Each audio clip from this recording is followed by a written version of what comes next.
Welcome, everybody. My name is Sophia Gruskin, and as director of the USC Institute on Inequalities and Global Health, it's my pleasure to welcome you to today's dialogue, the health impacts of the 2024 US election on power, partnership, and rights in the United States and around the globe. I think today's event is one of the many that's going to address the consequences of the US election for health, but it also concludes our IIGH Fall 2024 event programming, all of which we've done under this banner of power, partnership, and rights in global health. And I have to say the choice of that theme wasn't random. We chose this theme, equality and power, equality and partnerships, equality and rights, earlier in the year in commemoration of our 5th anniversary, but because at the time we wanted to invigorate or reinvigorate the sorts of hard conversations that get raised when we think about these concepts that we saw then as clearly needing to be addressed to strengthen the field of global health and public health more generally. And that theme seems all the more important today, where with the outcome of the US presidential election, I think it's fair to say that there's a lot of uncertainty and concern about where we're going as a country and what the next year is going to mean for health and well-being, both within our borders as well as outside.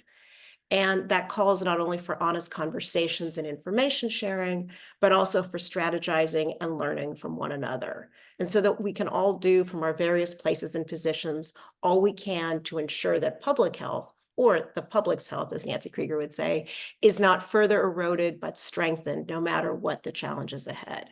That takes not only awareness, but connections between researchers, policymakers, activists, academics, and even sometimes, as you're going to see within this panel, when they're all embodied within the same people. So today we have old friends and new friends, and what we're really hoping is through this conversation, even in a moment when it seems like, frankly, the ground is shifting every day, to bring together both local and global perspectives to thinking about the US election and what it's going to mean for health here and around the globe. This is a webinar like all webinars. Ask that if you have questions, please put your questions in the Q&A function, and I'll try to incorporate them. And with that, let me introduce our panelists. And before I do that, I need to be super clear. These folks are all amazing. They have incredible bios. So I urge you to look them up, because I'm going to, for the sake of time, not do anyone justice. And already apologies to you all, my friendly panelists. So Frank Mugisha is the Executive Director of Sexual Minorities Uganda, SMUG. He's a gay rights activist who's been in this work a very long time, starting in 2004 during his undergraduate studies when he founded Icebreakers Uganda, an organization he created as a support network for LGBTQ plus Ugandans who were out or in the process of coming out to family and friends. And he's received so many awards for his courageous work. Frankly, it's hard to keep track. But importantly, he was recently named by Time Magazine as one of the 100 most influential people of 2024. Nancy Krieger is professor of social epidemiology at the Harvard T.H. Chan School of Public Health. She's director of the HSPH Interdisciplinary Concentration on Women, Gender, and Health, and American Cancer Society clinical research professor. She's an internationally recognized social epidemiologist and an ISI highly cited scientist, a distinction that's awarded to less than 0.5% of publishing researchers.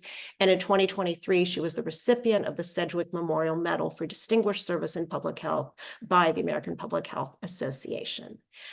Jen Cates is Senior Vice President and Director of the Global Health and HIV Policy Program at KFF, where she oversees policy analysis and research focused on the US government's role in global health and on both the global and domestic HIV epidemics. She's extremely well-known and a truly trusted source for her work, analyzing donor government investments in global health, assessing and mapping the US government's global health architecture, programs, and funding, and tracking and analyzing major US HIV programs and financing. And finally, Jamie Vernald, who's a senior researcher at IPAS, who I have to say before introducing her, have to thank for graciously agreeing to take Anu Kumar's place most recently when she was unable to join. So Jamie, thank you for that. And Jamie monitors transnational anti-rights movements and reports on threats to human rights and gender justice. She has over 15 years experience in policy analysis, evidence-based advocacy, and partnering with civil society organizations. And prior to working with IPAS, she documented the impacts of US foreign policy, including the global gag rule, and conducted investigations in sub-Saharan Africa and Latin America and the Caribbean, including on crackdowns against civil society and LGBTQ plus populations, abuses, and violations of women and children's rights. So you can see, even as they're super different, there's incredible synergies amongst these panels. I'm really looking forward to this conversation. So I'm going to move now to the questions. And my first question is to all of you panelists to help set the stage. And I'm going to ask each of you to respond to this in terms of the type of work you do. And here's a very tiny question to start. So can you start by saying what difference you think the US election results are likely to make in the short and long term for health? And for the people and communities you work with, do you have concerns, things that might stay the same, things that you think might improve? Just looking at my screen, Jen, can I start with you? Yes. Hi, everyone. And thank you so much for inviting me to be part of this and being with everybody else in this webinar. And I appreciate the opportunity to reflect on what we might know, what we might not know, or just some issues that a lot of us in our different respective organizations are focusing on to try to understand the implications of the election results, which, just to say, I've been doing this work at KFF for more than 25 years and seen many different administrations, and there's always some flux. So sometimes it's bigger than others, and I'd say this is one where we're going to see much greater swing and changes in a lot of areas. Just to set the scene for my role, my organization is an organization that is nonpartisan. We don't do any advocacy work. What we really try to do is analyze and assess policy issues, options, changes, and inform decision makers about those, so that hopefully the resulting policies are better and can ultimately result in programs and services that help people. In terms of the broad question, what do I think the outcome of this election means for the people that my work focuses on, which primarily are low-income individuals living in low and middle-income countries around the world that depend for, in many cases, actually for their life on U.S. support through development assistance programs and global health. I think there's going to be near and long-term implications. First, and I can get into this a little bit more in detail later, but first, the incoming administration, and this is based on things that President Trump did and said in his first term, has said on the campaign trail, and the people that he's already announced, has a very, very different perspective on the role of the US government in the world than the Biden administration did. It's much more, it's more of an isolationist perspective. It's one that's much more transactional. So why is the US government invested in certain areas? What is in it for the United States? It's just versus we provide this kind of support internationally because it is important to help people around the world. It's good for diplomacy. We support human rights. Those are just in many ways quite stark differences in just a view of what the government should be doing around the world. That leads, therefore, to lots of different repercussions. And I know we can get into some of them later, but that will likely result in changes to policy, changes to programs, and changes in funding. And so, and that could mean less funding, for example, which would have a direct impact on people's lives. It could mean changing policies that impose different kinds of restrictions, and some of which might be more considered ideological, which would then structure what programs are able to do. One unknown just in the area that I work in on global health is some of the key positions that are to be filled have not yet been announced. So that's something I'm watching for, because who those individuals are and what kind of experience they have in global health, such as who's announced as the next head of PEPFAR, who's announced as the USAID nominee. Those actual nominations have real impact on programs going forward. I'll stop, but just to answer you briefly, yes, there's going to be near and long-term impacts. One counter to that is that some of the programs and the bureaucracy that we all live with, it's not so easy to change. So there are some programs that have lasting power, and they will continue to as they are. And also, I think it's important to acknowledge that there could be some things that happen, some changes that aren't negative. If there's going to be more scrutiny and more emphasis on efficiency and what the US government should be doing wisely with its taxpayer dollars in other countries, that's not necessarily a bad thing, and potentially could help to streamline programs where it's been difficult to do so. So I think we have to look at the full picture here, but also there's a lot that we still don't know. Thanks. Super helpful. Thanks. Frank, can I turn to you next? Thank you very much. And I am very happy to be part of this webinar. I am here in Uganda. It's about 8 p.m. here. Well, we've been having so many conversations around what the US change in government would mean, the Trump administration would mean specifically for LGBTQ plus human rights in Uganda, but also globally. And in general, how it would look like for healthy rights and human rights. Of course, there are definitely going to be short-term effects, long-term. And I'm a bit optimistic as well that there could be some positive outcomes out of this. But number one is there's so much worrying at this point, and there's so much uncertainty within the LGBTQ plus community, because besides the Trump administration itself, there are people who already feel like they could take advantage of that. For instance, in Uganda, politicians and government officials that have been promoting anti-rights and anti-gay rhetoric are now celebrating, saying this is our moment to shine. This is our moment to go after the LGBTQ plus movement, the women's rights movement. This is our moment to undermine reproductive health. So there's so much worrying from the LGBTQ movement of what is going to happen. And then we're closely watching who is getting appointed. And we've heard of Project 2025. Uganda has a chapter of its own in there. And so if we're seeing any person who is linked to that and linked to Uganda getting an appointment who is extremely conservative, then that worries us. That means a lot of progress we've made is going to be undermined. And there's chaos. There's going to be chaos because we don't know what is happening. We don't know what is going to happen. Some people are saying nothing might happen. Something will happen. So we don't know. We're uncertain. And then number two, many of our partners, we rely on bureaucrats.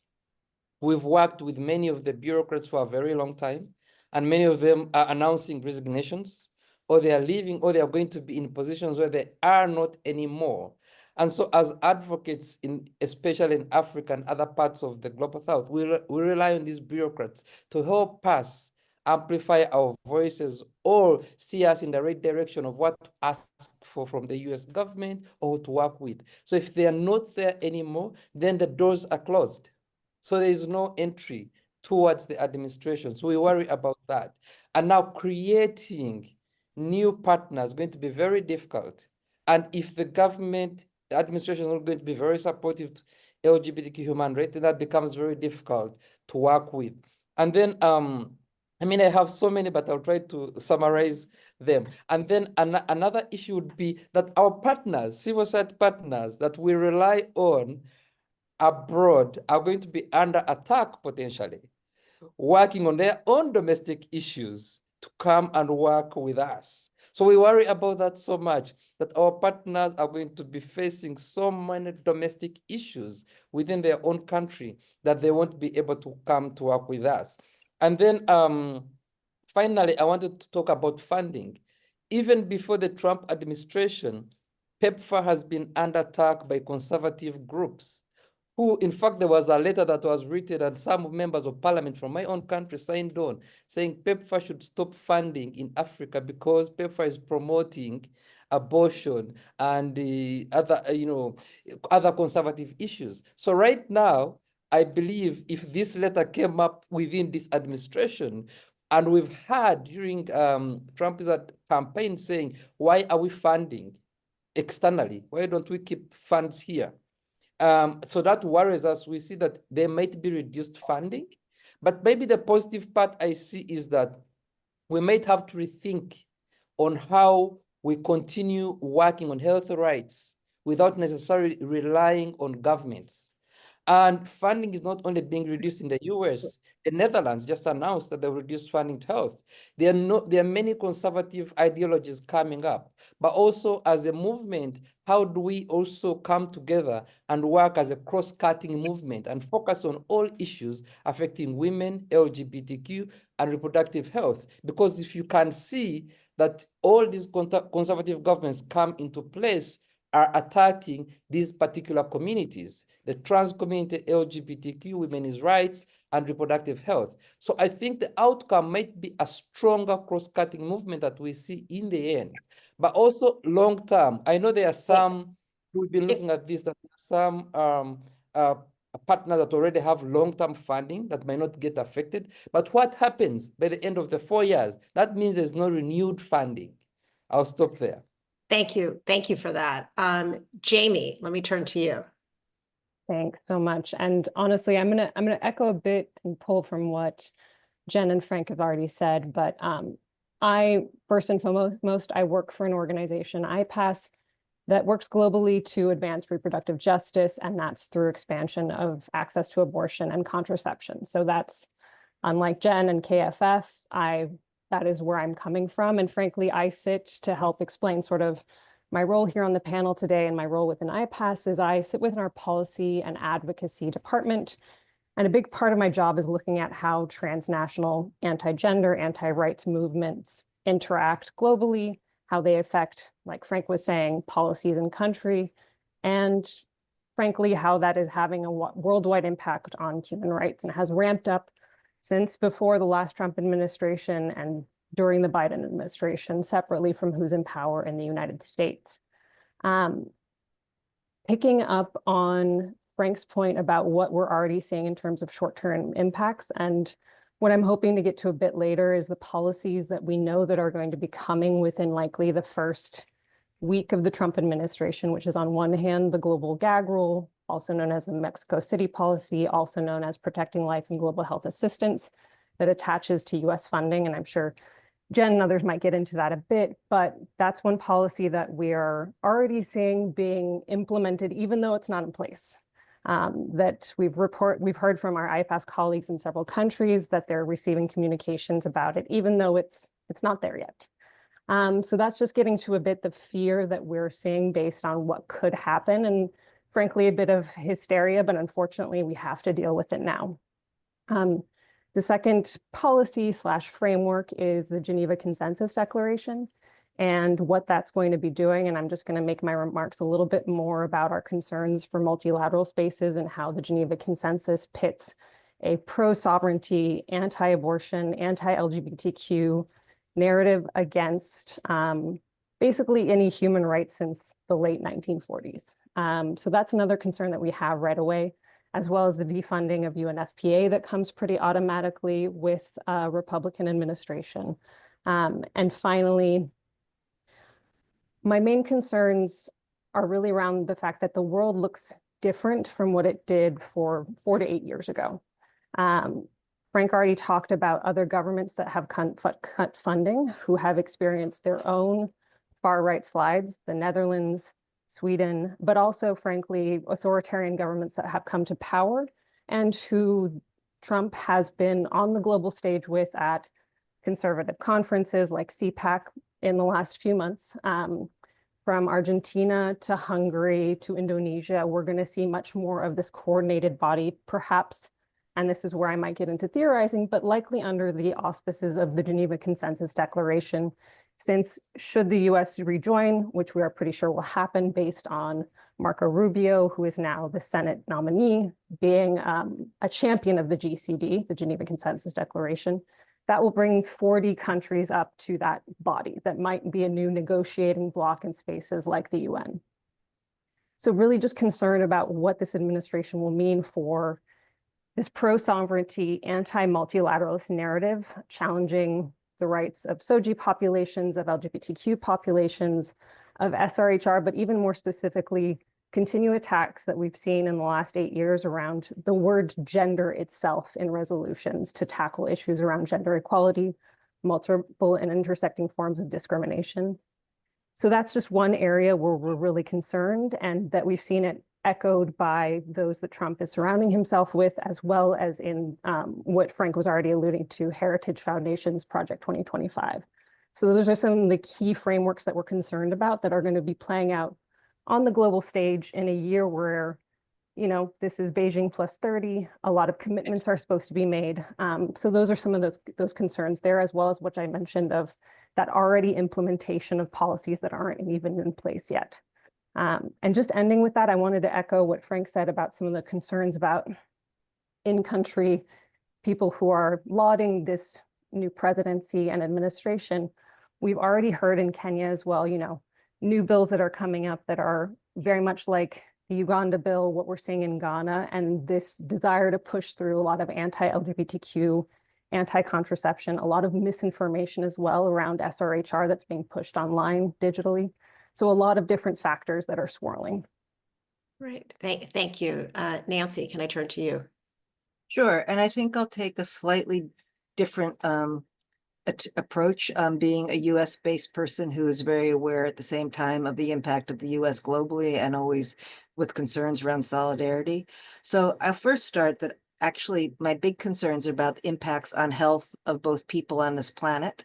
This is an administration that has been very clear about its plans to drill, baby drill, burn lots more oil, have restrictions on environmental regulations cut way back. And those have implications globally as well as within the US and differentially in terms of issues around environmental justice and all the concerns around climate justice. So there's imperiling of health. There's also imperiling of health in terms of what is being phrased as they are against being quote unquote woke, which means actually attention to the embodied truths of how discrimination harms people and their health, among other things. And that's across many different types of discrimination, particularly around racism and anti-Black discrimination, anti-immigrant discrimination, as well as all the SOGI, LGBTQI, as well as dismissing any real concerns about gender discrimination in any form. So how will that play out? Very badly, probably, for health inequities. But the thing is that there's both what's going to be the lived realities of people and other organisms on this planet as a result of decreasing regulations that protect health of people and this planet. And then there's also the data to actually document this. And the documentation is key. And a real concern is that in the prior administration, when Trump was in power, they tried to alter this US Census. They tried to add the question around citizenship, but they also fought against some of the changes that have now been implemented, for example, around the racialized categories that are used, the much improved attempt at getting data. There was under the recent administration, there was finally the SOGI data added to the Household Pulse Survey, possibilities of getting that into the American Community Survey. If these data disappear, then you don't have either numerator data, the cases themselves categorized in relation to these social categories that are key for understanding issues of discrimination in health and injustice in health. You don't have good economic data that are collected in the numerators or the denominators, the US Census data, you're going to have lack of evidence. And there's been a long attempt by conservative groups in this country to remove the evidence, which is not the same as removing the problem. The problem just festers. Years ago in California, there was an attempt, Prop 69, to have the state stop collecting any racialized data whatsoever, saying that that was about racial discrimination. And it was actually public health people that really helped in saying, no, we actually need these data to understand what the problems are. But if there are attempts to make the data disappear, that's going to be a problem. But the other way you can make data disappear is not actually delete the data themselves, but it's actually destroy the workforce. So questions about what are going to be happening to the data infrastructure, which is people as well as technologies, that was tested sorely during the COVID pandemic, that has not yet been funded to the level that it ought be. And in the United States, it is such, given the federalism and form of government that we have with so many different things happening in different states and the need to have federal connections, which like CDC helped provide to give some national data as well, there's a real threats there. And there are threats to, finally, the question then, if there's a reorganization of the National Institutes of Health, which is a major source of funding for people in and outside the US, what that will do to people that are dependent on getting research grants, and to have that process suddenly changed in some of the ways that are discussed. But again, one doesn't want to go into speculative panic. But if you have people that are all of a sudden in a new juncture of taking a real stance that has nothing to do with evidence and critical science, let alone basic science, and saying that that's what should be determining how funding and resources are allocated, that's going to be seriously threatening way down the line. And what I would say is that, I'm struck by, for example, yes, there's a call now for quote unquote, make America healthier again. And the problem is that that general framing is fundamentally about consumerism and also about getting rid of potentially some corporate influence in some aspects. But the corporate influences that are being talked about in big food, big pharma, and whatever are exactly the same ones that are also part of who helped bring in the new administration. So it's really unclear how that's going to play out. And if there really is ultimately a move to stopping vaccine development and having a strong anti-vaccination stance, that has implications for generations to come. So can I take you back, Nancy, to this question around data? And what sorts of data do you think are going to be key for monitoring and for analyzing health inequities, let alone for advancing health equity? At this point, when you think about the next 4 years, who needs to be doing what to ensure that data are safeguarded, collected, reported, and available for analysis in all the very different ways? I mean, we're in a very changing environment, but still, what sorts of issues need to be thought about in terms of data? Well, I know that there are people already doing what happened when the first time when he was elected that came in, which is doing major data scrapes of, for example, data.gov to make sure that the data don't disappear. And these are the data that are census data that we need to have. These are the data from different surveys that are, I mean, all kinds of data that are necessary. And it's not just health data, because you need to know economic data, you need to know labor data, you need to have data that has sufficient geographic granularity. So you're talking at multiple levels. You need to have data not just on states and counties. You need to have data on tribal areas as well. You need to have data that also are suitably joined up to be able to look at as national statistics where that's relevant, or regional. So there are people now already doing the data scrape, and it's crazy to think that you have to try to have a private backup to what should be just regular government data, but that's part of what's happening. What's also going to be necessary is to see, yes, the forms have been set for the Office of Management and Budget did change the data categories around what's going to be used going forward, and that's all in the works right now for racialized data. But could that be interfered with? I honestly have no idea. Could there be problems again with what's the planning is for the 2030 census? And without good population data, and I know people know this from many countries around the world, if you don't have good population data, it's really hard to figure out what the rates are of anything, whether it's disease, whether it's death, whether it's birth, whether it's any reproductive outcomes. You always need to have data on the people themselves. And if there's any attempt to squash having funding there's been all this work in electronic medical records in the US to get better data, for example, SOGI data, things like that. If those data are in some ways deemed no longer appropriate, it's not easy to change, and it will make it very difficult to actually document the inequities. Okay, super helpful. One of the things that really raises for me is this question about what are going to be the political priorities of this new administration, and what is that going to mean for data. And so, Jen, if I can turn to you in terms of kind of your role at KFF, in terms of not just research, but policy analysis, can you share a little bit about how political priorities of a new administration, and I mean this for any new administration, can impact the questions or populations that are prioritized, the health issues that are funded, and basically the broader geopolitics of this? Are there any issues that you anticipate being kind of the global health policy focus and priorities? And I know you don't have a crystal ball, but in terms of the next administration, but maybe reflect a bit, if you would, on the potential impacts, both positive and negative, that you foresee in terms of this next Trump administration, and anything you want to share in terms of that. Yeah, sure. And I just wanted to pick up something that Nancy said. There's two components to think about with data, just generally. It's what data are collected, or maybe it's three. What's collected, what's shared, and what questions are asked of it. And all three could be in flux. And so I think that's how, what we do at my organization is we do a lot of, I try to think of it as data translation. So we analyze secondary data, we have primary data collection, and we think of data broadly, but a lot of it for us is translating that data to policymakers and the media so that they understand these impacts and also understand what the role of policy is. So I do think about those three things: what data are collected, what are made available, and then what questions are asked of those. And that's really critical. On the global health side, I mean, I think I feel pretty, while there's a lot we don't know, I feel pretty confident in some things that will happen. And Jamie already started mentioning them, but I think it's without a doubt, day 1 or 2 of the new administration, the Protecting Life and Global Health Assistance executive action policy will be reinstated. That is, expected. That is that every Republican administration has been doing that since the policy first was in place in 1980, and it's changed over time. And obviously during the first Trump administration, it was greatly expanded. I think that will happen, and whether that's day 1 or day 2, that will be an initial action in global health. I think there's an open question as to, well, will it be expanded further?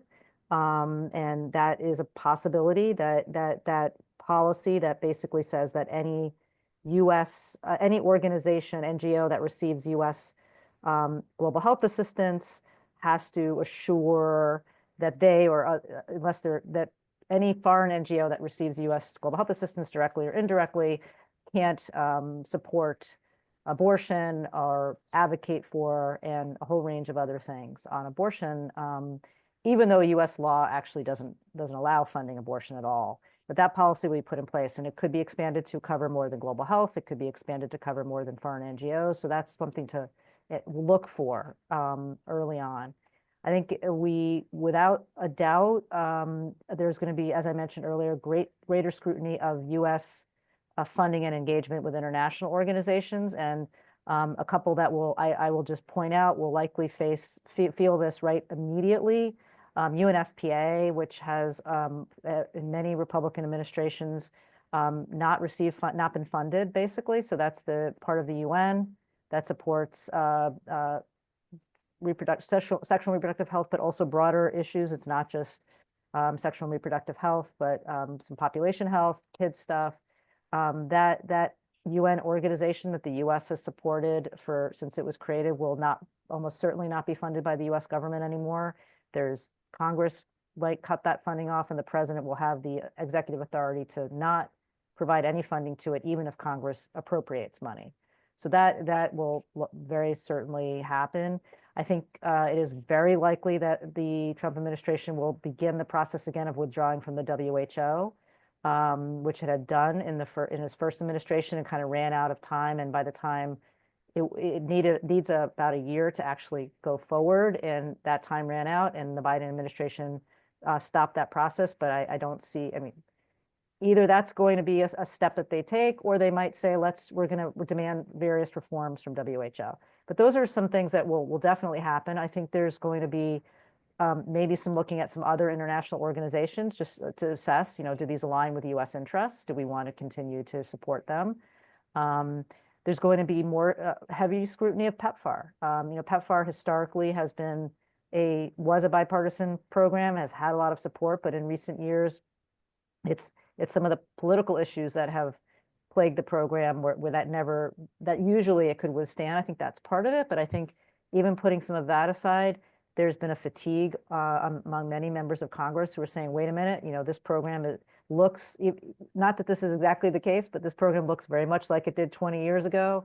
We're still providing, $5 billion a year. What's the end game here? What's the way that we have to rethink it? And I expect that this next administration will push that in a much more decided way.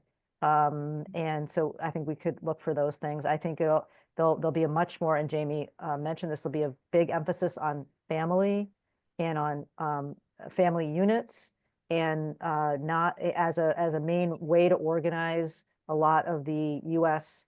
health and development assistance and on the policy front, whether that's coming from USAID, but also from HHS, the Office of Global Affairs.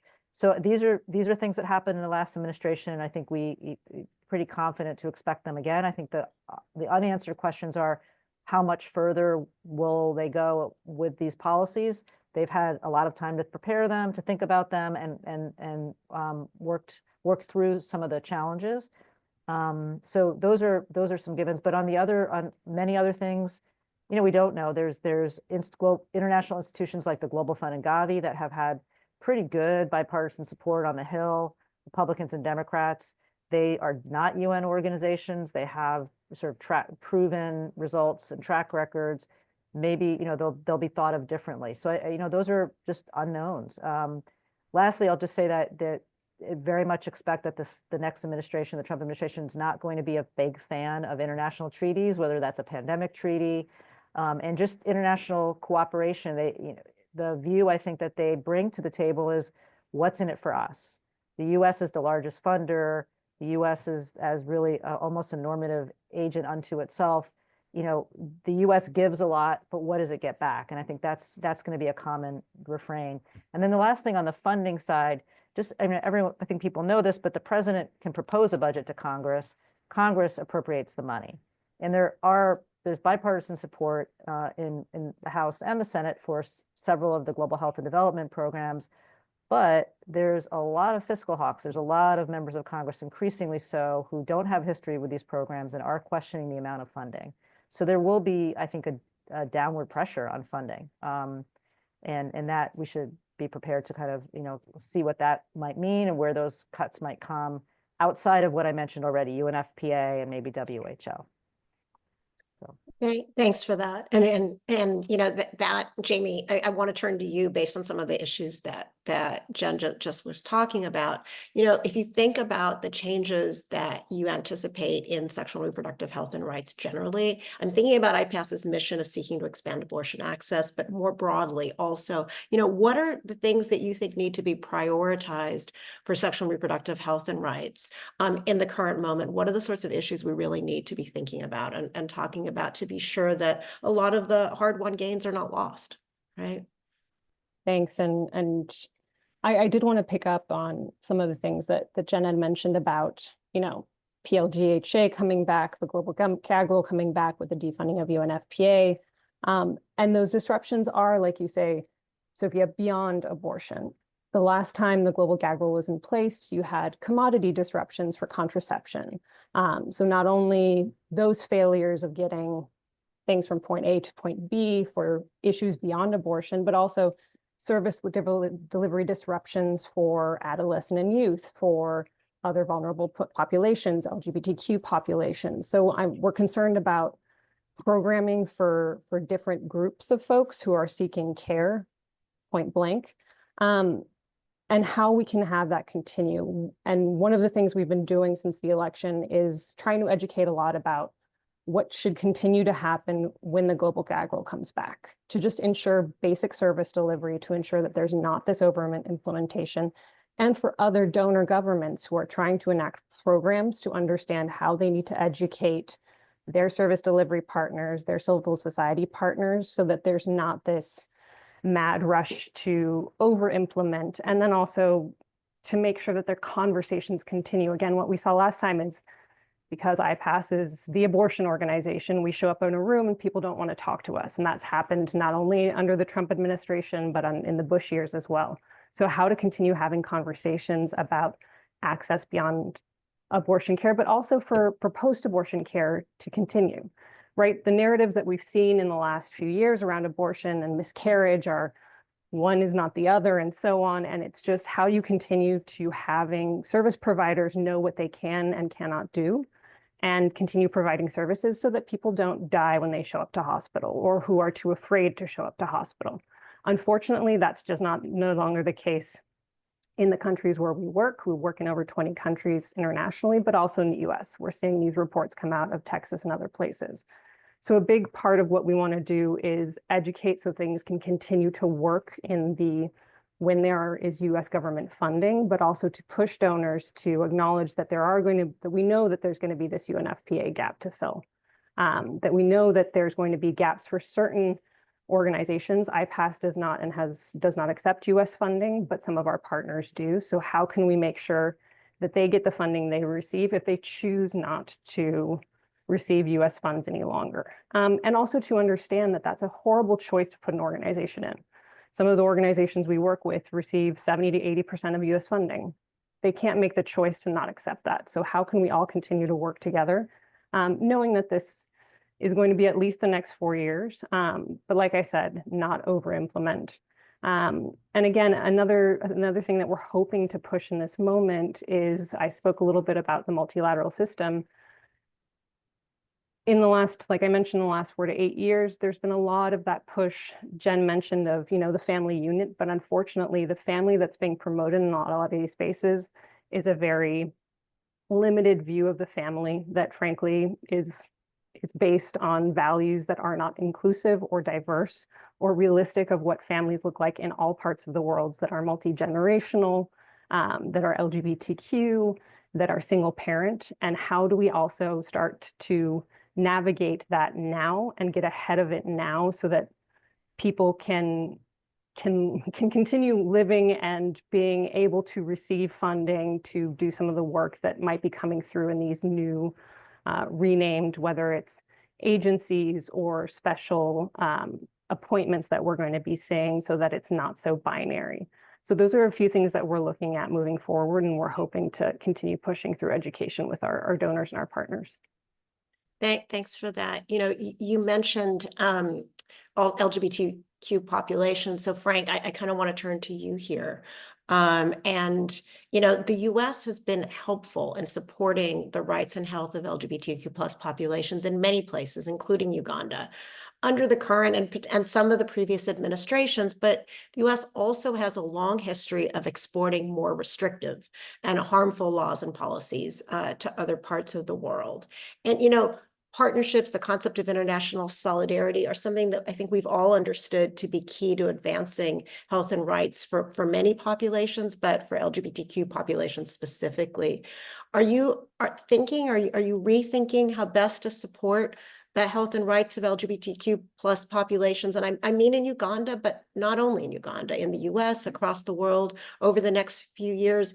Is there any role in here for partnerships, particularly across borders? Like, kind of, how are you thinking about kind of moving forward?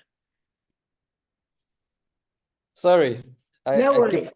I'm here. Thank you very much. Yeah, it is. I think it's a critical moment to, at this point, to recognize partnerships. As I mentioned earlier, we've, especially for Uganda, the LGBTQ movement has mastered how to use and leverage international advocacy, especially working with international governments and international partners. But what we're saying now is, if we can critically re-examine our advocacy and say, how do we bring in more partners? Because, like I mentioned earlier, if you're looking at the conservative and the anti-race and the anti-gay movement, they are using LGBTQ anti-laws to come into countries. But they are going after a broader range of rights, women's rights, reproductive rights, and all. So, for instance, in my country, Uganda, the same people who are promoting anti-gay legislations are the very people who are promoting anti-women legislations. Recently they tried to introduce in my parliament a law that would outlaw IVF for unmarried women. So, and the same people who are providing resources and funding to the politicians in my country, in Kenya, in Ghana, and other parts are from the US. And these are the very people who are promoting the same rhetoric in the United States. So what we're thinking in terms of partnerships, one, how do we come together as a community and look at these issues as cross-cutting issues, as anti-gay and anti-rights issues, and address them as that? And how do we do that? One, it is very important at this point to counter misinformation, because unfortunately, the anti-race and anti-gay movement is using so much misinformation that is getting them public support. And of course, we have seen, for example, in my country, hate speech has manifested into violence.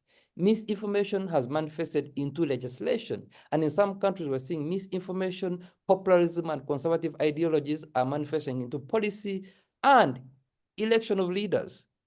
So we have to start countering misinformation.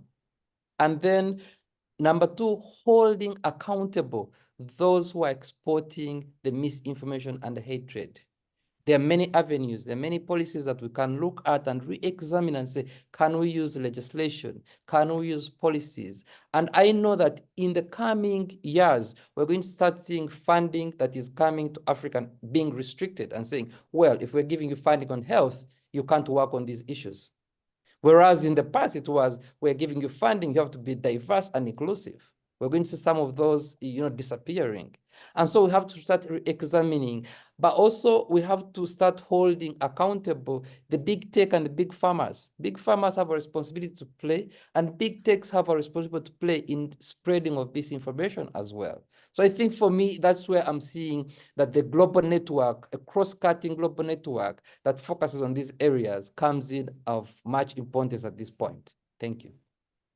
Thank you. Thank you for that. And you raised this question of misinformation and disinformation more generally, and also, that there are questions about what is meant by partnership and solidarity, given everything that's occurring over the next few years. I wondered if any of the other panelists have any thoughts on what you've heard so far that you want to bring into this conversation. And don't be polite. Yeah, Jen, go for it. I was going to say, because it came up, I mean, I think misinformation and disinformation, I can't overstate enough how those are, I think, the challenges of our time in a lot of ways, in terms of effects on health, direct and indirect. And I don't think, especially people in the public health community, myself included, have figured out how to address that. My organization, and I still believe that getting the facts and the accurate information is really critical, but also we need to have a better understanding of why certain messages are reaching people, even when they're inaccurate, even when they can harm that individual or others in their community, and really have a more sophisticated understanding of what is resonating and why. I just, I don't have an answer for how to combat those things, but I really think grappling with that is a real important frontier for all of us. We started a program in health misinformation a couple of years ago to really try to look at this very question in the health sphere. And it's just incredibly challenging people, I think, are very predisposed to be afraid. And so things that make them, and in general, when things you don't know, whether it's population you don't know or disease you don't know, and that fear motivates lots of behavior, and I think predisposes any of us to hear certain messages in different ways. And so we have to, I think, almost start from that premise and understand where people are coming from. And clearly the experience with COVID just was so complex for everybody around the world that we're now dealing with what that meant for misinformation and disinformation going forward. Right, and what it means. Nancy, do you have anything to add to that? I saw your little finger going up. Yes, I think several things. One, I think it's really critical to be clear in distinctions between misinformation and disinformation, particularly that there are people that are absolutely profiteering from and also gaining power from disinformation. They're deliberately spreading false information or hawking false wares in order to gain. And that has separate from people mistakenly passing along information that isn't accurate at a speed and a pace and with a scope that's never been before possible, given the internet and social media and all of that. So I think there's a key part of identifying where the disinformation is coming in and whose agendas is that serving. Certainly you can look at that with what's happened with regard to big oil, and you can look at that with regard to happen with ideologies in terms of voter suppression, and you can look at that with regard to what's been happening with the anti-vax movement in terms of actual disinformation. But I think there's two parts I want to add to this. And one is that this is where it's also really in time and a need for people that if you're, again, in the health area and you're thinking about what matters for people's health individually and for population health and health inequities, you have to deal with one, the need for critical science, because there is a lot that happens that still moves in a frame of biological essentialism, of kinds of genetic determinism that just make it not possible to talk about the way in which the worlds we actually live in impact, we embody those worlds, that becomes our health profiles. And it takes attention off of that. And so even with the Make America Healthy Again, it's being very much framed in terms of what individuals consume. And this gets back to the ideas of, on the one hand, in your world of human rights, you talk a lot about bodily autonomy, and that's really, really important. But it can get perverted in a way of saying, I have control over my body, what goes in my body, no one can tell me anything, and no one can make me do things. And there's a fundamental individualism that needs to be countered. And that's not just in the population at large, that's among the people in public health. The training remains very biomedical, very individualistic, and trying to really bring in structural analysis and make it clear what that means for the health of populations remains a challenge. So that's a part which I wouldn't put exactly in mis or disinformation, but it contributes to both. So I just think it's really going to be important when you think about these questions of solidarity, is we do live embodied. We are not one day worried about our, whether we're SOGI or not, another day worried about whether we are food insecure or not, another day worried about do we have what kind of income or safety net wages or whatever, another day what kind of air are we breathing or what kind of water are we drinking, what kind of food are we eating. We're all these things. And it's going to take the movements that are engaging with this to understand the intersections about all these issues that end up being manifest in our bodies, that I think is going to be a real important way of going forward to build kinds of solidarity that are rooted in not only the kinds of social norms, ethics, and values that maybe are crucial for human rights, but also the biophysical reality of living on this threatened planet. I hear you. I wonder, Jamie Frank, do you have anything to add to this conversation? I want to give Frank the floor if he wants to take it. But I was just going to say, yes, I totally hear, Nancy, that point about bodily autonomy. And it's something that we struggle with, because I think on one hand, when we talk about human rights in multilateral systems, there is this looking at groups versus individuals. And unfortunately, right now, it is pitting narratives around family, around structures versus individual rights. And that tension is there. And it's a hard navigation. And it's a hard navigation also in terms of, and we've talked about this for so long, and it's something, and I've seen some of the questions in the chat about how do we overcome some of these narratives, some of this disinformation about just, we're still working very much in silos between the SRHR movement, which theoretically I'm very much a part of, even though I sort of peek out and work within the SOGI and LGBTQI movement. And I think there's just so much more work to be done. And as well, the learning that needs to happen between other movements, including the climate justice and the climate movement, so that we can have these conversations. Because to your point, we embody all of these things wherever we sit, whether it's our reproductive systems, how we identify our need for basic food and water. So I think there's so much more to do in terms of crafting narratives that reach people, because they are whole people. They are not all of these individual pieces. Super helpful. Frank, let chance. Yeah, go for it. Yeah, I mean, I wanted to just jump in quickly and add on that. And again, it goes back to the point of looking at the individual and how misinformation and disinformation goes directly to affect individuals. And so most times when we're talking about this narrative, we don't.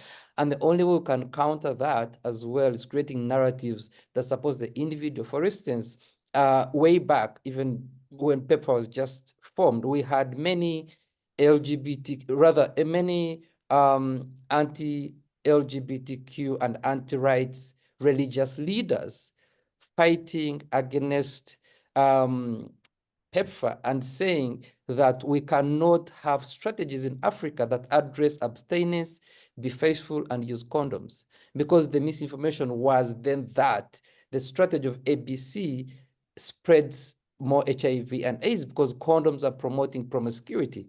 And people are going to engage, going to be more sexually active, especially teenagers. So, and that directly was affecting the good strategies that were being used by countries like Uganda, and these are directly affecting people. And now we have the similarity where they're saying that do not promote contraceptives because during COVID, Uganda had many teenage pregnancies. And you're saying do not allow young mothers in schools because they're going to spoil the other good children. So they're spreading all this information that is not science-based, that has no, that directly affects the individual. So the narrative we have to try and push for is that to get proper science and data and information and research into the public that directly addresses this misinformation that affects the individuals. I think that's my point that I wanted to bring in. I don't know if it has come out clearly. Very clearly, very, very clearly. And the question around science and data seems to be something that is coming through very clearly from all of our speakers, right? What I want to do in terms of closing us out is that I think a lot of people are feeling paralyzed right now and unclear about really kind of how to move forward. And I think, you know, not that any of you have the answer, but it is a question as to being able to think about, you know, what is, if you want to think about moving forward, and if you want to think about, you know, how to be most effective in these next years to come, and the most important things to take forward, and particularly also thinking about some of the students that are on this Zoom, you know, what is that you'd like people to take away from this event as kind of actions? And Frank, since you were just speaking, do you mind if I go to you? Is that okay? I have about only two. One is solidarity. At this point, we need global solidarity, and not working in silos. If we're working together, then we can create strategies that can help us move forward. Supporting other entities that have been there for a long time, the Global Fund, the World Bank, and making sure we are present in these conversations as they are supporting communities, but also addressing inequalities. We learned that during the COVID crisis, that inequalities were a big issue in accessing vaccines. So addressing inequalities within vulnerable communities. And again, finally, working as a cross-cutting movement and looking at this hatred, hate speech, violence, anti-trans, anti-gender, anti-LGBT as affecting all of us. And so coming together in solidarity and trying to address this together. I think that is for me as a way forward. Thank you very much. No, that's super helpful. Super helpful. Jamie, do you mind? Can I go to you next? Yeah, I'll be quick. I mean, right after, I think the day after the election, there was a great article that was circulated by Waging Nonviolence, and just thinking of the students on the call, I'm happy to circulate that later, but I think this idea of trusting yourself, trusting your community, finding community, as Frank was saying, and finding ways of taking action. I think this is a moment for those of us, especially who are advocates, but I mean, frankly, anyone else who this feeling of being divided is and spent and possibly without a compass. I think there needs to be a moment to acknowledge that and to accept what you can't change, and what's coming, some of the things we've already talked about. But as Frank said, of finding who needs the most support within your realm of influence, to the extent that you can at this moment. And I think that's just a place to start. And I'm gearing this much more towards students. Gotcha. But yeah, I think that's one place to start. Thanks for that. Jen, I'm going across my screen. Sure. Go for it. Yeah, so I'm going to do more of like the thinking about career or path that you might want to take. I think it's easy to hear all of this and say, oh, global health, human rights, that's going to be such a contested area to work in. Should I do that? I mean, it's going to be more important than ever. So for those of you thinking that you want to pursue a career working on global health issues, human rights issues, do it. Despite all the things we're talking about, globalization is here. These issues are going to be much more prominent in our lives over time. So I think it is a critical field. So please do it. Some of us are getting older. We want younger people to do it. And then secondly, we already talked about this, but I think anyone who really wants to take on misinformation and disinformation and the how information spreads and how people hear it and use it, that whole area needs new thinking and new people, and it's ripe for innovation and for smart next generation people who live in who grew up in this, in a sense, in this world, to help everybody else understand how to navigate it. Super helpful, totally. Thanks, Nancy, go for it. So again, in a slightly different vein, I'd say to particularly younger people, but all of us, first and foremost, hold on to your integrity. Second, hold on to critical thinking. Ask yourself why you think you know what you know. Where do you get your evidence? How do you vet it? And then ask who needs to work together to make sure that you have the kinds of knowledge and evidence you need to make change in the world happen. Because I mean, I'm coming at this from the standpoint of an academic who is a researcher, but also someone who works with data monitoring, to say where people want to be able to document the harms or document the benefits of different kinds of policies or different kinds of approaches. How do you get that, and who do you need to work with? It's not just a matter of individual inspiration. What are the common resources, and who needs to band together to make sure that those resources continue to exist?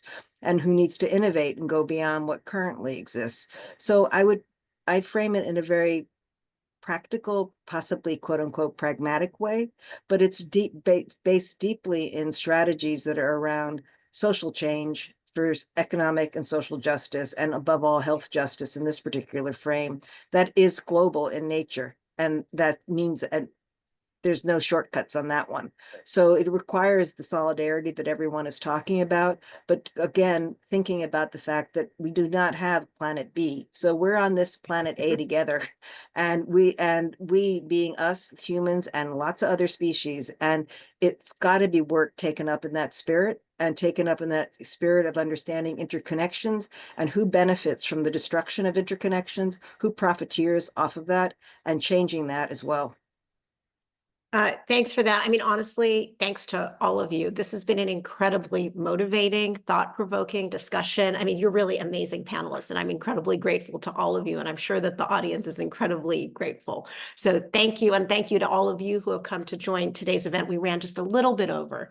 And I just want to quickly share, we have an event tomorrow that we're co-hosting on another election-oriented conversation with a different focus on health and social equity, but mostly just really want to wish everybody all the best. Thank you for joining, and let's just all keep talking.